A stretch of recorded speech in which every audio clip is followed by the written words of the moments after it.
नमस्कार, मैं हूं मनोज कुमार और आप देख रहे हैं हमारा चैनल मिस्टर मनोज एंकर। व्यस्तता और शारीरिक अस्वस्थता के कारण हम आप तक न्यूज़ अपडेट नहीं पहुंचा पा रहे थे, लेकिन अब हमारी कोशिश होगी कि लगातार मैं आपको बक्सर ज़िले का अपडेट देता रहूं। तो आज है 25 सितंबर, दिन है आज शुक्रवार। तो आइए सबसे पहले ज़िले के सुर्खियों पर डालते हैं एक नज़र। बिहार डीजीपी गुप्तेश्वर पांडे ने लिया वीआरएस, एसके सिंघल को मिला प्रभात। यमुना चौक पर लूट की कोशिश में एक और अपराधी को किया गया गिरफ्तार।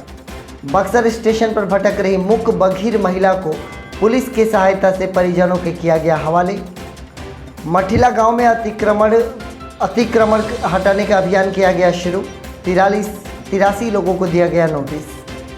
कुरान सराय से सरिंजा जाने वाली 29 किलोमीटर लंबी सड़क का होगा जीर्णोद्धार। परिवहन राज्य मंत्री संतोष कुमार निराला ने किया शिलान्यास।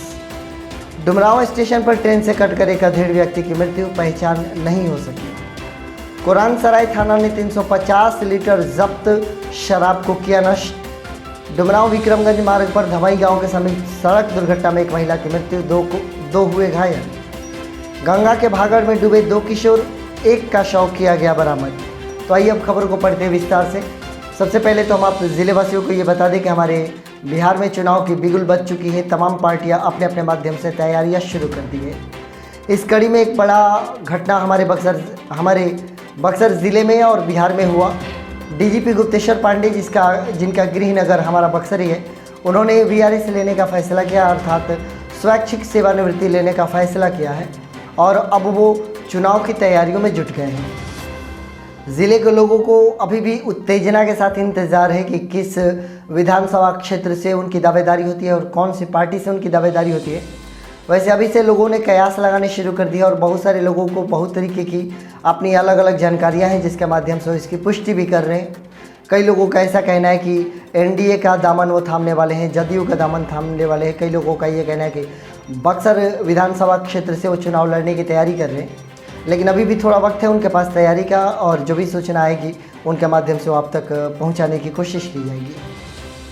आगे बढ़ेंगे कि 15 सितंबर को यमुना चौक बक्सर पर एक दुकानदार से लूट की कोशिश की गई थी। हालांकि दुकानदार के प्रयास के बदौलत इस लूट की घटना को नाकाम कर दिया गया था और मोबाइल पुलिस जो वहीं पर मौजूद थी, टाइगर पुलिस, उन्होंने दौड़कर और 2 अपराधियों को गिरफ्तार कर लिया था। तीसरे एक और अपराधी की गिरफ्तारी हुई है। 2 पहले से जो गिरफ्तार थे उनका नाम अक्षय और संतोष है, और जो तीसरा गिरफ्तार व्यक्ति है उसका नाम धर्मेंद्र सुनार है। बताया ये भी गया था कि ये छात्र ही थे जिन्होंने कि लूट की घटना को अंजाम देने की कोशिश की थी। हालांकि उनका यह असफल प्रयास रहा था। अब आगे अभी भी इन तीनों को जेल में रखा गया है। पुलिस इन्वेस्टिगेशन करके इन पर केस फाइल कर चुकी है और कार्रवाई की जा रही है। जो भी आगे के अपडेट्स आएंगे आपको बताए जाएंगे। खबरों को आगे बढ़ाएंगे कि बक्सर स्टेशन पर एक मूक बधिर महिला भटक रही थी। चूँकि वो बोलने में असमर्थ थी तो लोगों को बता भी नहीं सकती थी कि वो कौन है, तो लोग ये समझ भी नहीं पा रहे थे।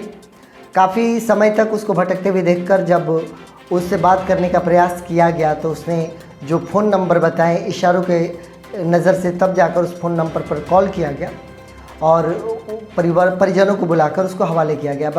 पता ये चला कि परिवार से वो बिछड़ गई थी बक्सर स्टेशन पर। उनके पति हैं जो कि जोधपुर में काम करते हैं, और वहीं पर जाने के क्रम में सारे परिवार के सदस्य ट्रेन पर सवार हो गए, लेकिन वो ट्रेन पर सवार नहीं हो पाई और परिजनों से बिछड़ गई और बोलने में असमर्थता के कारण कितनी देर तक वो भटकती रही बक्सर स्टेशन पर।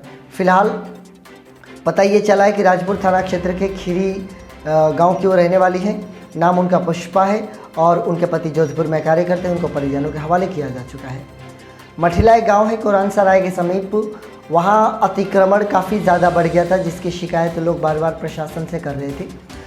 अंततः प्रशासन ने अपना डंडा चलाया है अतिक्रमणकारियों पर और उनके दुकानों को हटाने शुरू कर दिए हैं। नोटिस दे दिया गया है 83 लोगों को कि आप अपने दुकानों को तुरंत हटा लें।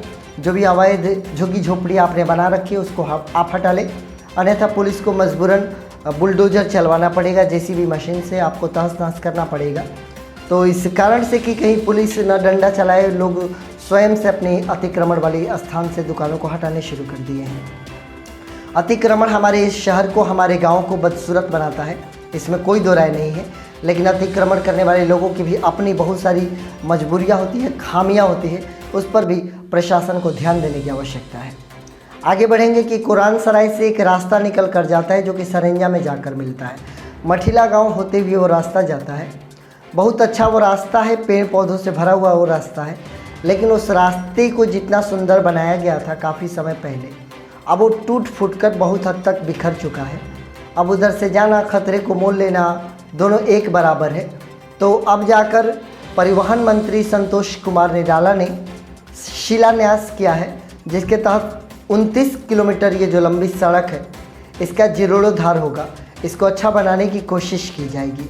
हम उम्मीद करते हैं कि जल्द से जल्द इस सड़क का जीर्णोद्धार हो और जितने गांव पड़ते हैं बीच रास्ते में उन सभी को सहूलियत महसूस हो। डुमरांव स्टेशन पर एक व्यक्ति की अधेड़ व्यक्ति के ट्रेन से कटकर मृत्यु हो गई। ये घटना तो वैसे 22 सितंबर के रात की है। अप लाइन से कोई ट्रेन गुजर रही थी और इतना ज़ोरदार उस व्यक्ति का टक्कर हुआ ट्रेन से कि उनका शव क्षत विक्षत हो गया। 60 से 65 वर्ष की उम्र बताई जा रही है और रात्रि की घटना है ये।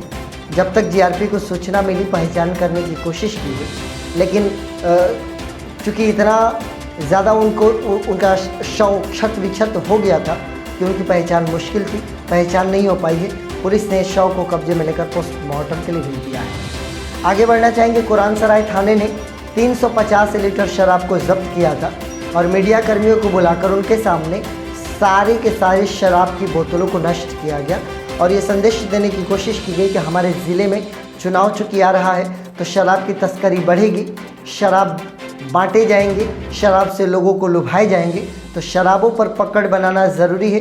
पूरे ज़िला प्रशासन को कोशिश करनी चाहिए कि हमारे ज़िले में शराब की एक भी खेप न पहुँचे और कोई शराब की तस्करी न कर सके, कम से कम तब तक जब तक ये चुनाव है।